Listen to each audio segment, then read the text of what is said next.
काशी में गंगा पार करके शौच जाते थे तो जो शौच का बचा हुआ पानी होता था ऐसे फेंक देते थे और उस पेड़ पर एक प्रेत रहता था। प्रेत अपवित्र पानी पीता है तो कई दिन पीने के बाद वो तृप्त हुआ और प्रकट हो गया। तुलसीदास जी से कहा कि अब आप जो चाहो हमसे मांग लो। उनका आप कौन हो? उन्होंने कहा मैं प्रेत हूँ। तो बोले मैंने तो आपकी आराधना की नहीं। तो उन्होंने कहा आराधना नहीं हुई पर अनजाने में आराधना हो गई। आपने जो अपवित्र पानी फेंका उससे मेरी तृप्ति हो गई। अब आप बताओ क्या? तो उनका सिया राम के दर्शन करा दो। हमारी इतनी सामर्थ्य नहीं है कि मैं सिया राम के दर्शन करा दूं। उपाय बता सकता हूँ, उपाय से पक्का सिया राम के दर्शन हो जाएंगे। तो उनका बताओ। तो बोले तुलसी घाट में जब रामचरित्र का गायन किया जाता है, भगवान की कथा होती है, उस समय महावीर परम महाभागवत बजरंगबली हनुमान जी महाराज आते हैं। उनके चरण पकड़ लो, वो सिया राम जी के दर्शन करा देंगे। तो उनका हम पहचानेंगे कैसे? बोले सबसे पहले आते हैं और सबसे बाद के जाते हैं और मलिन वस्त्र होता है, वृद्ध स्वरूप होता है। तुलसीदास जी उस दिन गए तो यही कथा सुनी तो सबसे पहले आकर हनुमान जी महाराज बैठ गए। मलिन कपड़ा पहने ऐसे वृद्ध रूप में तुलसीदास जी दृष्टि रखते हैं। और जब सब चले गए तो हम प्रणाम करके जो ही चले सो पीछे लगे तो भागे हो। तो तुलसी घाट से लेकर संकट मोचन जो काशी के हैं वहां तक हनुमान जी भागे। तुलसीदास जी जाके चरण पकड़ लिए। उनका क्या चाहते हैं? तो उनका प्रभु इतने दिन हो गए भजन करते हैं, मैं अपने प्रभु को देखना चाहता हूँ, कैसे है मेरे सिया राम जी? तो उनका यहाँ काशी में नहीं चित्रकूट में चलो।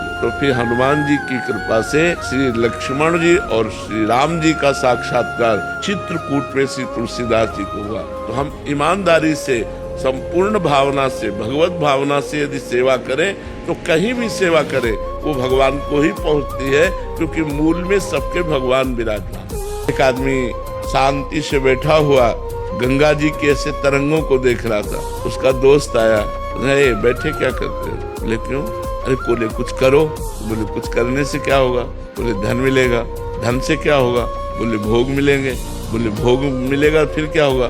बोले शांति से बैठेंगे। तो बोले बैठे थे शांति से। इतना चक्र चाह में आदमी परेशान है। चाहिए सबको शांति, लेकिन चाह के बाद और जब तक चाह है तब तक शांति कहाँ है? तो चाह हमें लगता है भगवान की करें कि मेरे भगवान हम पर कृपा करें कि मुझसे भजन बन जाए, भगवान का सुमिरन बन जाए, परोपकार बन जाए, दूसरों का हित बन जाए। ऐसी चाह करो।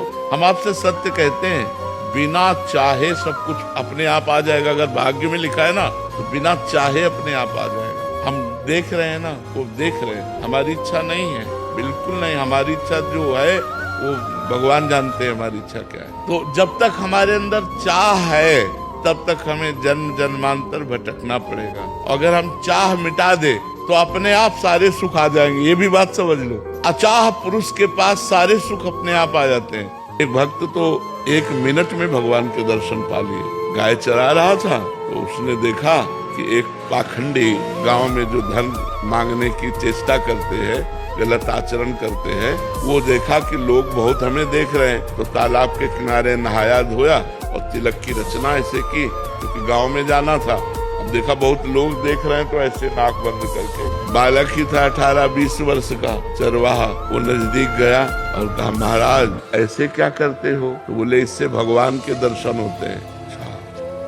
अब वो अपनी झोला उठाए गांव में मांगने चले गए। वो वैसे ही तालाब में नहाया और वैसे ही तिलक रचना की जैसे उसने की थी मांगने वाले ने। अब वो तो पोले से पकड़े थे, अब वो सीधे बंद कर दिया कि भगवान के दर्शन। अब 1 मिनट बड़ा होता है। इतने में भगवान ने देखा ये तो प्राण त्याग देगा, प्राण व्याकुल है, लेकिन उसने छोड़ा नहीं कि भगवान के भगवान आके से हाथ हटा दे। बोले दर्शन करो ना मैं भगवान। अब बोले तुम झूठ बोल रहे हो तो कि तुम भगवान हो, हम तो जानते नहीं कि तुम भगवान हो। तो हम पहले अपने गुरुजी को लाएंगे और वो कह देंगे यही भगवान है तो हम मान जाएंगे। तो भगवान ने कहा वो पाखंडी है, उसको कभी हम दर्शन दे सकते? तो उनका तुम भगवान हो, जब उनकी एक चेष्टा से तुम्हारे साक्षात्कार हो गए तो पाखंडी कैसे हो सकते? वो हमारे सच्चे गुरु, अपने गुरु पर दोष नहीं किया। तो भगवान ने कहा बुला लाओ तुम, हम यहीं खड़े हैं। बोले ऐसे नहीं, तुम भाग जाओगे। अपने गमछा से एक पेड़ में भगवान को बांधा। देखो भोलेपन,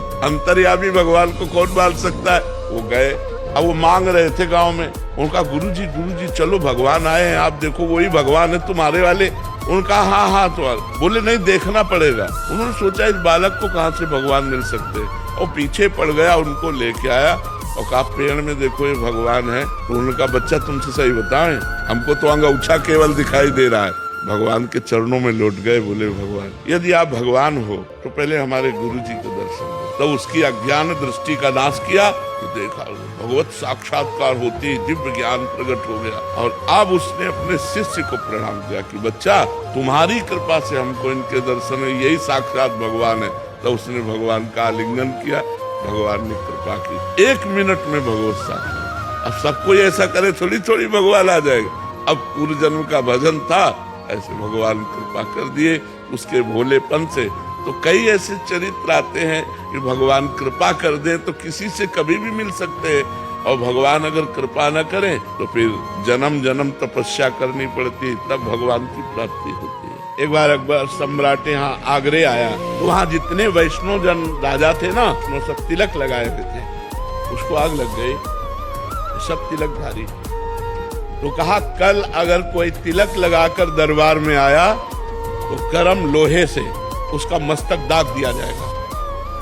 फरमान जारी कर दिया। मधुकर शाह जी हरिराम व्यास जी के शिष्य हैं। इन्होंने विचार किया कि यार मृत्यु तो होनी ही है, गुरु प्रदत्त तिलक मिटार करके एक बादशाह की आज्ञा, अनंत ब्रह्मांडों के बादशाह का तिलक मिटाल दें, ये तो नहीं हो सकता। वैसे अंगरखी पहन कर जाते थे, उस दिन ऊपर के कपड़े ही नहीं पहने, और 12 तिलक 12 तिलक लगा करके और तलवार खोस करके पहुंचे। वहां जितने बैठे हुए थे कोई तिलक नहीं लगाया था, क्योंकि सबको भय लोहे से मस्तक दाग दिया जाएगा, सम्राट अकबर का आदेश। उन्होंने कहा मधुकर शाह तुमने हमारा फरमान नहीं सुना। उन्हें सुना था, लेकिन तुम हमारी भी बात सुन लो। तुम एक मुल्क के बादशाह हो, मेरे गुरु ने अनंत मुल्कों के बादशाह का एक तिलक दिया है। और तलवार खींची और कहा जिसमें दम हो गोले से दाग कर देखे। थर्रा गए, बिल्कुल मतलब नरसिंह रूप एकदम, 12 तिलक धारण। उन्होंने कहा वाह वाह वाह, वो तुरंत बदल गया बुद्धिमान। वाह वाह वाह मधुकर शाह वाह, यही हम देखना चाहते थे कि कौन असली में तिलक लगाता। तो हमें अपने तिलक, अपनी कंठी, अपनी माला, ये गुरु प्रदत्त है, कोई दिखावा नहीं है। ये हमारे प्राण है, हमारी जान है। हम जान देकर भी इनकी रक्षा करें, अपने धर्म की रक्षा करें। तो भक्ति को दिखावा में निषेध किया गया है, लेकिन भक्ति के श्रृंगार धारण करना, ये ऐसा उसको दिखावे में ना माने। दिखावा स्वयं अंदर से ना हो, हम किसी और को दिखाने के लिए ना करें, भगवान के रिझाने के लिए करें। कोई और देख रहा है वो बात अलग है। किसी लड़की को कोई छेड़ रहा है, किसी बूढ़े की कोई जंजीर खींच रहा है, जेब काट रहा है, किसी को परेशान कर रहा है, अपने भावों का समन करें, वो फिर तो मतलब धिक्कार है। फिर ऐसी बात नहीं है कि हम अपने प्राणों को बचाने के लिए वहां कूद पड़ना चाहिए। हाँ, उसमें नहीं वैसा कोई गाय को मार रहा है, कोई बूढ़े को मार रहा है, कोई माता बहनों को सता रहा है। आजकल लोग वीडियो बनाना ज्यादा पसंद करते हैं, बचाना पसंद नहीं करते। कुत्ता काट रहा है उसको, सीन आनी चाहिए, पूरे दांत लगते हुए आना चाहिए उसमें। ये नहीं है क्या? आज का समय ऐसा है ना, ये नहीं कि उसको बचाए, वीडियो की जरूरत नहीं है, जरूरत उसके बचाने के, पर वो बिल्कुल एकाग्र होकर और जूम करके बनाएगा। तो आज के लोगों की मानसिकता बदल रही है। तो आज समाज सही पूछो तो धीरे धीरे स्वार्थी होता जा रहा है। अगर वो किसी बूढ़े की चैन खींच रहा है तो अपने व्यूज बनाने के लिए वो उसकी वो फोटो खींचेगा, वो उसको डालेगा, मतलब वीडियो बना के, ना कि वो टूट पड़ेगा उसके ऊपर, हल्ला ही मचा दो तो भाग जाएगा। एक बात होती है ना, जैसे गर्जना करके जो हल्ला मचा दो, ईंट उठाओ, आप दौड़ो, तो सामने वाला डर जाएगा। लेकिन आजकल ऐसा नहीं, बगल से निकल जाएंगे, अपने को बचा, अपनी पर्स बचा के निकल जाएंगे, उसकी ले जाए तो कोई बात नहीं। ये बहुत स्वार्थी बुद्धि है, ऐसी बुद्धि नहीं रखनी चाहिए। अराजकता फैलती चली जाएगी, सब अपने अपने स्वार्थ में लगे तो विरोध कौन करेगा? उस समय बल भगवान देते हैं, ऐसा निश्चित समझो। जब आप किसी की रक्षा के लिए उतरेंगे ना, तो आपको ऐसा महसूस होगा कि मैं बलवान हूँ, क्योंकि भगवान उस समय आपको बल देंगे, आप परहेज करने जा रहे हैं। हमने अपनी तरफ से बहुत प्रयास कर लिया, सब तरह से हार गए। मेरा मन मोबाइल में सत्संग का बहाना लेकर प्रपंच देखने लग जाता है और घंटों खराब कर देता हूँ। से मोबाइल रखते हो, आप इतना अपने पे कंट्रोल रखो कि मुझे एकांतिक देखना है, मुझे सत्संग सुनना है, मुझे अपनी बात देखनी, इसके बाद बंद कर देना है। अब ये थोड़ी कि उसमें कह दो, ऐसे नहीं, अंगुली बढ़ाते मत चले जाओ। अब वही चैप्टर खोलो, इतना पढ़े लिखे हो बस उतना ही देखो, उसके बाद स्विच ऑफ कर दो, रख दो, आप उसको मत देखो, नहीं तो घंटों समय व्यर्थ कर देगा। जी आप तो बचपन से वैराग्य मार्ग पे रहे हैं, तो आपने तो कभी चलाया नहीं है। महाराज जी जो इनको आनंद आ रहा है तो वो तो फिर यही ले रहे हैं महाराज जी। फिर हाँ भाई, घंटों निकल जाते हैं महाराज जी, पता नहीं चलता, जैसे एक समाधि में हो। अच्छा महाराज जी ऐसे लिखा है उसमें। नहीं, रोको, गलत समय को रोको। महाराज जी हम तो गृहस्थी हैं, आप ऐसे बहुत से काम होते हैं, यहाँ आना है तो टिकट मोबाइल से बुक करनी है, सब्जी लेने जानी है तो मोबाइल से। हाँ, तो उसमें थोड़ी आपको परेशानी पड़ी, परेशानी तो आपको रील देखने में पड़ रही है। फिर ऐसे मन ऐसे नहीं, मतलब ऐसे आपने बताया था, मन सत से सत में फंसाता है। तो पहले से सत्संग का थोड़ा सत्संग देख लो, महाराज जी का आया है ठीक, फिर देख लिया, फिर उसके नीचे तो पूरा प्रपंच ही प्रपंच, ऐसे एक वीडियो देख ली उसके नीचे लाइन लग जाए। हाँ, लाइन तो बनी हुई है, तो उस लाइन पे न चल के एक काउंटर रखो, तुरंत राधा राधा लाइन में लाओ, मोड़ लो, राधा राधा राधा राधा। फिर ऐसे दिमाग खराब हो जाता है, 2 दिन स्विच ऑफ कर देते, फिर थोड़ा सा बहाना बनाएगा। दूसरा मोबाइल ले लिया कि इसमें सत्संग सुनूंगा, इसको बंद कर दूंगा, थोड़ी सी। नहीं, हिम्मत रखो, थोड़ा संयम में लाओ, ऐसा सब ठीक हो जाएगा। संयम में लाओ और नाम जप करो, सब ठीक हो जाएगा। मैं एक दिन भारत देश की राष्ट्रपति बनना चाहती हूँ, इसके लिए मुझे कितना नाम, रहती जर्मनी में हूँ। आप क्यों नहीं बन सकती है वो, तो हम इसमें इस तुम्हारी महत्वाकांक्षा को काटते नहीं है, लेकिन इसके लिए बहुत बड़ा तप चाहिए।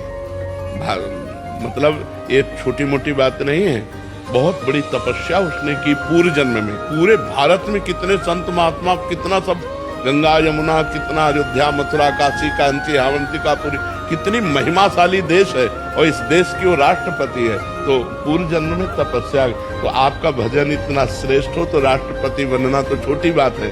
भगवान के समीप पहुंचकर परम पद प्राप्त हो जाता है, भगवान की प्राप्ति हो जाती है। भजन से क्या नहीं हो सकता। तो खूब नाम जप करो और भगवान से प्रार्थना करते रहो कि प्रभु जिसमें हमारा मंगल हो वही आप विधान करो। तो न इस जन्म में सही तो अविनाशी जीव है, अगले जन्म में आप राष्ट्र नहीं, भगवान की प्राप्ति तो इसी जन्म में, लेकिन राष्ट्रपति की प्राप्ति के लिए थोड़ा संशय है। जगतपति तो मिल सकता है, पर ये सांसारिक पद है ना, जगतपति चाहिए, जगतपति चाहिए। जगतपति के तो मिलने के लिए बिल्कुल सरल रास्ता है, आर्त भाव से पुकारो। अगर हम भगवान का निरंतर नाम जप कर रहे तो शरीर रहते या शरीर छूटते मुझे निश्चित भगवत प्राप्ति होगी, इसी जन्म में होगी। खूब नाम जप करो।